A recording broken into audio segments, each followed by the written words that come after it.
John here from Wild Power Sports. We get a lot of calls about people with their scooters with battery problems, or a problem and they don't know that it's the battery problem. What we're going to do is we're going to diagnose, and we're going to show you how to diagnose one of the most common issues we hear about. We've named it phantom voltage. James, why don't you come over here and we're going to show them what's going on. So we have this battery connected to this meter here, and we're showing 11.95 volts, 11.83. Battery's good, right? Maybe it just needs a little bit of a charge to bring it a little over 12. Actually, no. This battery is shot and will not run a scooter. And I'm going to show you why. So right here we have a small load, okay? And I'm going to connect this load to the battery. Watch what happens to the voltage. You want to zoom in on the voltage there. Watch what happens to the voltage when I connect this load. Look at that. It's down to 8.2 volts. It's going to go into the 7s. Look at that. Take the load off. It goes right back up to full voltage.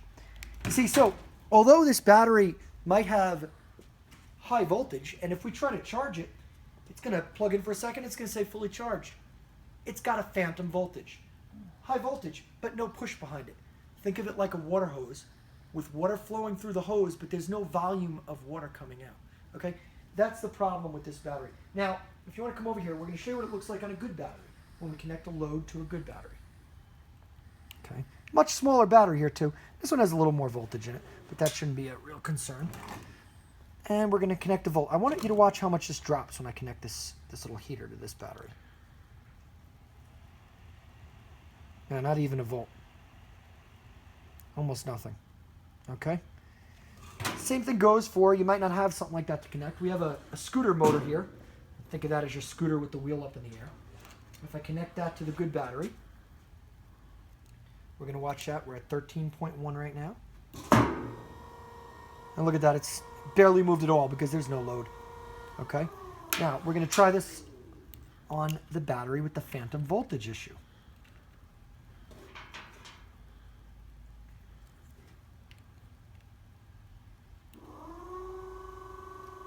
Look at that. Down to 10. Still going down. And it just jumps right back up. So, you see, if it moves with no load on it more than a volt or two, you have a serious problem. You have a bad battery. Even though it shows 12 volts, everything looks good, the battery is bad.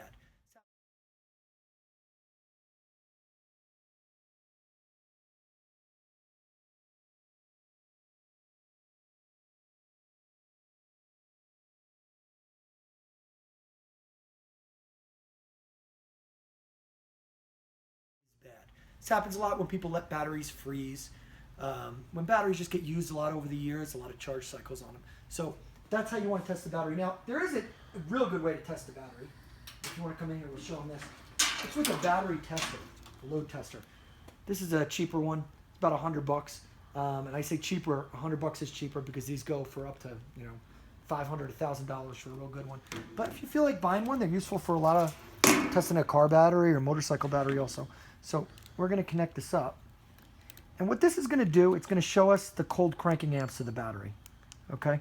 Now, normally the cold cranking amps represents how much power the battery can push when you try to start your car or try to put a load on it. Really, that has nothing to do with what we're trying to do here. But we have found it has a direct relation on the capacity of the battery. A battery like this will show a very low CCA. Okay?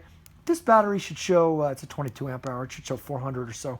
And we're going to see what it shows. I'm going to cover up the meaningless number at the top so you guys don't get confused.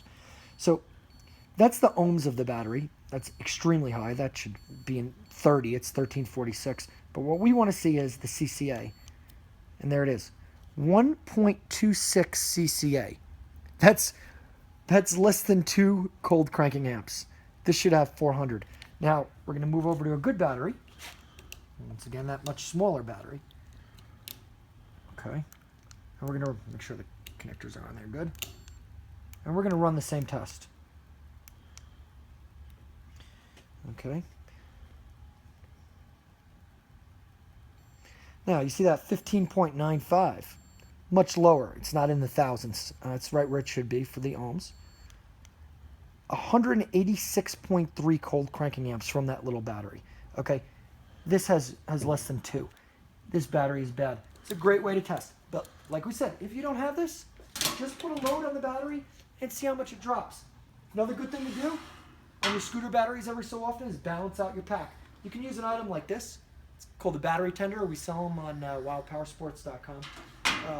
Great to just, you'll hook it up to your battery and just leave it, and it'll automatically charge it and stop when it's necessary. You want to charge each battery in your pack separately. If you have a 24 volt, that would be 2 batteries. A 36 volt, there'll be 3 batteries. Each one's separate. Get them fully charged before you run any tests. That's a great way to do it. And if you need any help, you can always contact us. If you need parts, we're one of the biggest parts dealers in the United States. You can get us at wildscooterparts.com. Our power sports site to get things like this battery charger is wildpowersports.com.